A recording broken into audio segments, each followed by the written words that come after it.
नमस्कार, आप देख रहे हैं इम्पैक्ट लाइव। मैं हूं आपके साथ करुणा तिवारी। बिहार में विधानसभा चुनाव है और इस चुनाव को लेकर जितनी भी तमाम पार्टियां हैं वो अपने तरीके से तैयारियां करना शुरू कर दी है। अब देखिए, बिहार में हर बार एनडीए की सरकार अभी बनी हुई है लगातार कई वर्षों से, लेकिन यहाँ पे बात कर रहे हैं हम लोग एनडीए की ही कि यहाँ पर संवाद यात्रा हर पार्टियां कर रही है। यानी एक तरफ अगर देखा जाए तो राजद भी कर रही है और दूसरी तरफ एनडीए के जुड़े हुए घटक दल के जितने भी तमाम छोटे छोटे दल के जो नेता है वो सारे कर रहे हैं।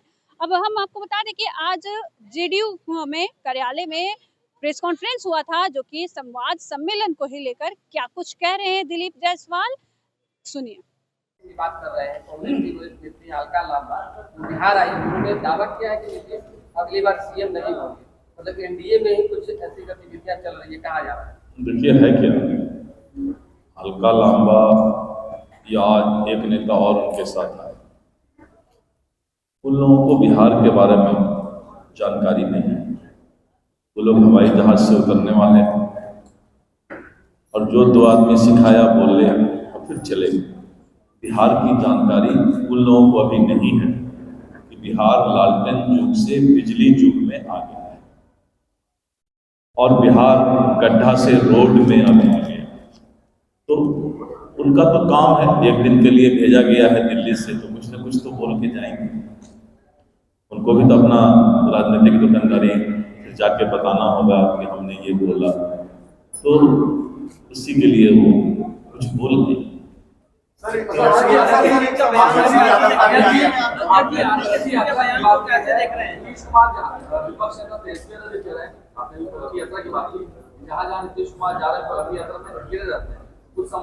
हमको एक बात बताइए कि आप पत्रकार बंधु समाज के चौथे स्तंभ, तो बहुत से सवाल का जवाब आप स्वयं दे सकते हैं, इसलिए कि आप समाज के लिए दर्पण है, आईना। आप ही के आईना में सब कुछ दिखाई पड़ता है।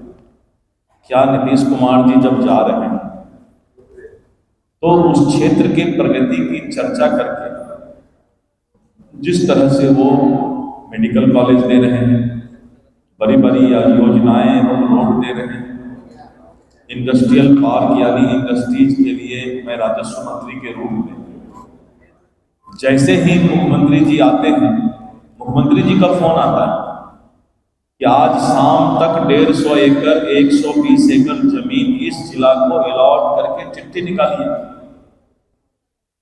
एक एक मंत्री को मुख्यमंत्री जी तुरंत कहते हैं कि आज अगर मैंने घोषणा किया तो 24 घंटा के अंदर पत्र निकलना चाहिए। मैं कल कैमूर से आया, उन्होंने कहा कि आपके विभाग से ये जमीन अलॉटमेंट होना है, आपने साइन किया। मैं आश्चर्यचकित रह गया कि मुख्यमंत्री जी प्रगति यात्रा से निकल के और उसके 2 घंटे के बाद ही हमको फोन कर रहे हैं। यानी वहीं से जो घोषणा कर रहे हैं, यहाँ पर सारे पदाधिकारी मुख्य सचिव से लेके सभी प्रधान सचिव ऑनलाइन रहते हुए एक एक चीज का फाइल, कोई मामूली बात है इंडस्ट्रियल पार्क की घोषणा हो और 24 घंटा के अंदर 150 एकड़ जमीन का अलॉटमेंट हो जाए। कोई मामूली बात है कि मेडिकल कॉलेज का घोषणा हो और 2 दिन के अंदर मेडिकल कॉलेज के लिए 25 एकड़ जमीन चिन्हित हो जाए।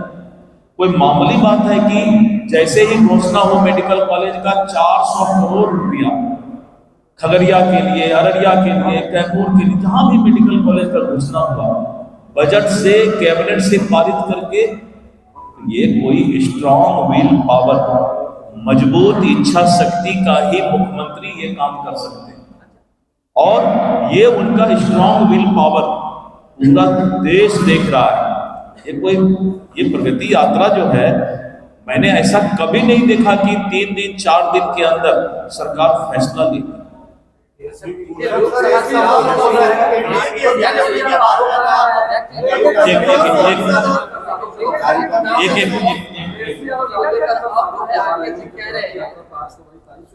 अरे आप तेजस्वी यादव किस पर, लालू यादव पर आरोप लगा रहे हैं।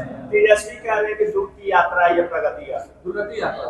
अब देखिए, तेजस्वी जी सही बोल रहे हैं, इसलिए सही बोल रहे हैं कि तेजस्वी जी को दुर्गति ही बिहार का करना है। जो आदमी बिहार के दुर्गति का जिम्मेवार है, जिस आदमी का पूरा परिवार, तो उसको तो दुर्गति ही दिखाई पड़ेगा। जैसा मन रखिएगा वैसा ही दिखाई पड़ेगा। तो तेजस्वी जी के हिसाब से, चूंकि उन्होंने बिहार की दुर्गति की है, इसीलिए उनको अब जो है वही चरवाहा विद्यालय और वही लालटेन दिखाई पड़ रहा। बीते लोकसभा चुनाव में डीए को कई सीटों पर लॉस हुआ। अब आपके नेता है आरके सिंह कह रहे हैं कि फड़वाया गया है, मुझे जानबूझकर जो है षड्यंत्र रचा गया है। बीजेपी के नेता पर इनका आरोप। देखिए, आरके सिंह जी का बयान मैंने रात में मीडिया में देखा है, लेकिन अभी तक हमारी बात आरके सिंह जी से हो नहीं पाई है कि किस संदर्भ में उन्होंने ये बात कही। उनसे बात होने के बाद फिर मैं मीडिया को डिटेल, मैं तो वही बोल रहा हूँ, चुनाव के संदर्भ में मैं वही बात बता रहा हूँ कि जितनी बातें मीडिया से छनकर आई है, मैं रात में कैमूर से लौटा हूँ, तो मैंने जो मीडिया में देखा है, जब आरके सिंह जी से भी बात होगी तो फिर आपको विस्तृत तौर पे जानकारी देंगे।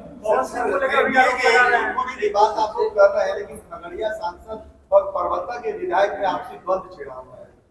देखिए, संगठन और व्यक्ति में फर्क होता है, संगठन और व्यक्ति में फर्क होता है। वहां व्यक्ति के बीच द्वंद्व है, संगठन के बीच द्वंद्व नहीं है। जब संगठन का कार्यक्रम वहां हुआ, प्रगति यात्रा हो चाहे एनडीए का कार्यकर्ता सम्मेलन, तो वहां पर इस तरह की कोई बातें कार्यकर्ताओं के बीच नहीं है। कभी कभी व्यक्ति का अपना होता है, लेकिन उसको संगठन से कुछ लेना देना। तो आपने सुना जिस तरीके से विधानसभा चुनाव है, इसको लेकर तमाम तरह की बातें चल रही है, कार्यकर्ता कितना काम कर रहे हैं, चुनाव की कैसी तैयारी चल रही है, ये सारी चीजें दिलीप जायसवाल द्वारा बताया गया। कैसे तैयारियां करनी है और क्या उनके अपने लक्ष्य होगी। हालांकि इस विधानसभा चुनाव में ये भी कहा जा रहा है, कई बार कयास भी लगाया जा रहा है कि कहीं ना कहीं इस बार सरकार गिरेगी। एक तरफ भी पीएससी का मुद्दा हावी है, एक तरफ वहीं पर लाठीचार्ज जो हुआ था उससे भी लेकर कई तरह की तमाम सवालें खड़ा हो रही है। इस खबर पर आपका क्या कुछ करना, अभी हमें साझा करें। देखते रहे इम्पैक्ट लाइव। सहयोगी राहुल के साथ मैं करुणा तिवारी, पटना।